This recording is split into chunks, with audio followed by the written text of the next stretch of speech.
جب اللہ کے کسی حکم کی حکمتیں اور مصلحتیں ہمارے سامنے ہوں تو اس حکم پر عمل کرنا آسان ہوتا ہے، بلکہ اس حکم پر عمل کرنے میں مزہ آتا ہے۔ آج کل آپ نے دیکھا ہوگا ڈاکٹر حضرات، آپ کو اگر کوئی بیماری ہے، جو سمجھدار ڈاکٹر ہیں ان کی بات کر رہا ہوں، جو بہت اسپیڈ میں لکھ رہے ہوتے ہیں، ٹائم نہیں ہوتا، ان کی بات نہیں کر رہا۔ سمجھدار ڈاکٹر کیا کرتے ہیں؟ آپ کو بتاتے ہیں کہ آپ کو یہ بیماری ہے، اس کے لیے میں نے یہ میڈیسن، یہ والی یہ بیماری کور کرے گی، یہ بیماری کور کرے گی، آپ کے ٹیسٹ میں یہ آیا ہے، اس کے حساب سے یہ میڈیسن میں نے آپ کو دی ہے۔ اس سے کیا ہوتا ہے؟ پیشنٹ کو اندازہ ہو جاتا ہے اور اطمینان ہو جاتا ہے کہ یار ڈاکٹر صاحب نے جو بھی کام کیا ہے سوچ سمجھ کے کیا ہے۔ لیکن کچھ ڈاکٹر ایسے ہوتے ہیں، جب آپ کو کوئی دوا دیتے ہیں تو منہ بند ہوتا ہے، بس ٹک ٹک ٹک لکھا، وہاں سے کھا لو، کھا پھر بھی لیتے ہیں اعتماد کی بیس پہ، لیکن ڈر لگا رہتا ہے پتہ نہیں کیا دیا ہے، سوچ سمجھ کے دیا ہے، ایسا تو نہیں کہ وسیم کی دوا مجھے پکڑا دی، غفار کی دوا سبکتگین کو پکڑا دی، ایسا تو نہیں ہے، یہ خطرہ لگا رہتا ہے۔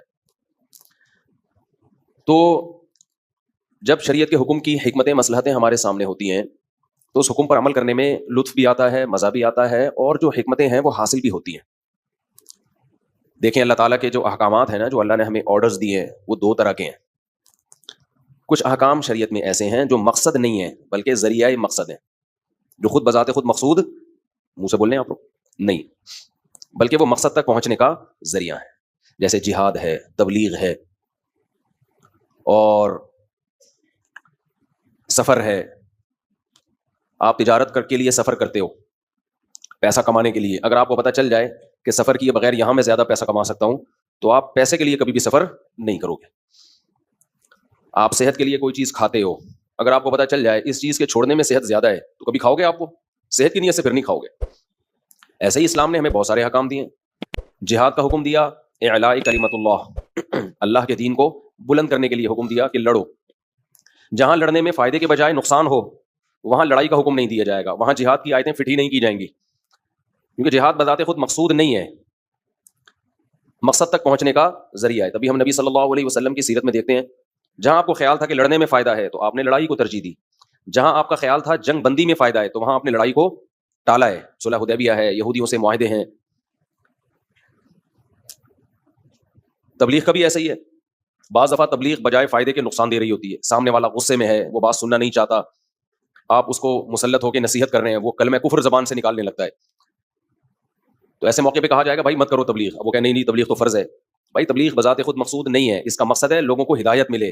جب یہی عمل ہدایت کے بجائے گمراہی کا ذریعہ بن رہا ہے تو یہ عمل تھوڑی مقصد ہے، مقصد تو کام ہے۔ ہمارے یہاں بہت ساری چیزیں کسی کام کو پیش نظر رکھ کر شروع کی جاتی ہیں، پھر کام سائڈ پہ ہو جاتا ہے، وہ ذریعہ مقصد بن جاتا ہے۔ اچھا، یہ حماقت بہت سارے لوگوں میں ہے کہ مقصد کو ہٹا کر ذریعے کو مقصد بنا لینا۔ پیسہ مقصد ہے سہولت کا، کہ آپ کی لائف کیسے گزرے؟ سہولت سے گزرے، مزے سے گزرے۔ اللہ نے آپ کو پیسہ دے دیا، آپ جہاز میں سفر کر سکتے ہو، آپ پھر بھی بس میں دھکے کھا رہے ہو، اس کا مطلب اوپر کی سیٹنگ کیا ہے؟ آؤٹ ہے۔ ابے تو نے پیسہ کمایا کیوں تھا؟ کھانے کے لیے، تو پھر بھی جہاز کو چھوڑ کر کس میں سفر کر رہا ہے؟ بس میں سفر کر رہا ہے۔ تو میں اکثر ایک واقعہ بیان کرتا ہوں نا، میری بائک خراب ہوئی تو ایک موٹر سائیکل والے کے پاس میں گیا، اس سے میں نے کہا بھائی بائک ٹھیک کر دو، وہ کھانا کھا رہا تھا، اس نے کہا کھانے کے بعد کروں گا یہ کام، میں نے کہا مجھے دیر ہو رہی ہے، اس نے کہا کسی اور سے کرا لو، میں نے کہا تمہارا کسٹمر تمہارے ہاتھ سے جا رہا ہے، بہت پرانی بات ہے، تمہارا کسٹمر تمہارے ہاتھ سے جا رہا ہے اور تم پھر بھی کھانے میں لگے ہوئے۔ اس نے کہا یہ کھانے ہی کے لیے یہ سب کچھ کر رہے ہیں، تو کھانا ہی چھوڑ کے یہ کرنا ہے، بات خاندانی کی تھی، اس نے اس لیے کئی سال پرانا واقعہ